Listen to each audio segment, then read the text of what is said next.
استاذ سيد فؤاد مدير عام السياحه، اهلا بيك معنا. اهلا بيكم وكل سنه وانتم طيبين. الاسماعيليه بلد المهرجانات والاحتفالات، بدءا من مهرجان الإبل ماشيين في موسم مهرجانات. ممكن حضرتك تشرح لنا ايه اللي بيحصل؟ هو الحمد لله في اطار الجهود المبذوله لاعاده الاسماعيليه لوضعها الطبيعي على اساس انها محافظه المهرجانات، فهي بلد السحر والجمال وتستقبل الزائرين في جميع المناسبات. احنا هذا الشهر فيه فعاليات كتيرة جدا بعد نجاح مهرجان الهيجن في شهر 3. احنا دلوقتي بنستقبل مهرجان الافلام التسجيلية من 20 ل 26، ثم نستقبل الفرقة الهندية في نادي الدنفا، ودي الفرقة باند غربي من احسن الفرق العالمية. واحنا ان شاء الله بنستقبل الربيع ان شاء الله يوم 30 هيبقى مهرجان الفراولة اللي هي اميرات الفراولة، بنختار الاطفال وبنشاركهم فرحتهم.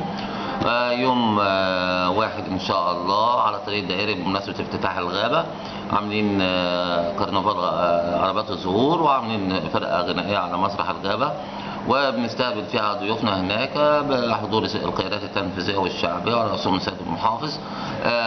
بالنسبة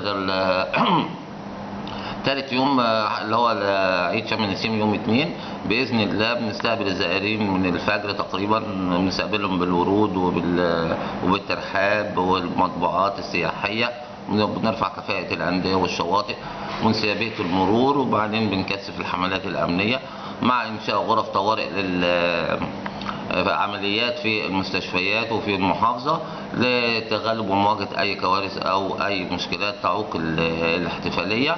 احنا بنستقبل الجماهير الزائرة للإسماعيلية سواء المصرية أو العربية أو الأجنبية في هذا اليوم، وهي إسماعيلية بتتميز بهذا اليوم عن سائر محافظات الجمهورية، وده ضمن الفعاليات بتاعت هذا الشهر.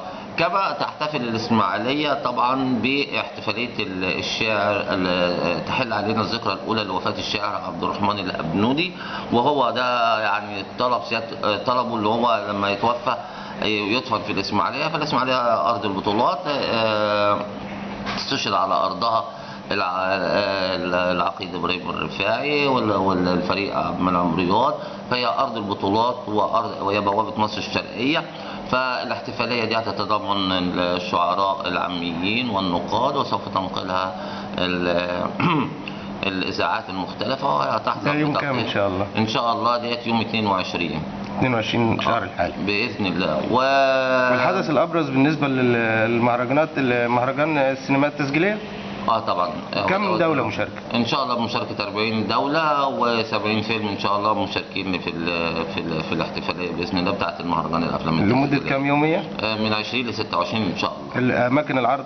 اماكن العروض هتبقى سينما رينيسانس، نادي الاسرة بتاع الرينيسانس، مكتبة مصر العامة، وقصر الثقافة. وعلى هامش المهرجان يقام ورش وندوات فنية في افلام التحريك والجرافيك والاخراج لشباب الإسماعيلية ان شاء الله باذن احد يعني القى قبول واحسان. ان شاء الله نلتقي سويا في مهرجان كل سنه وانتم طيبين. السينما التسجيلية.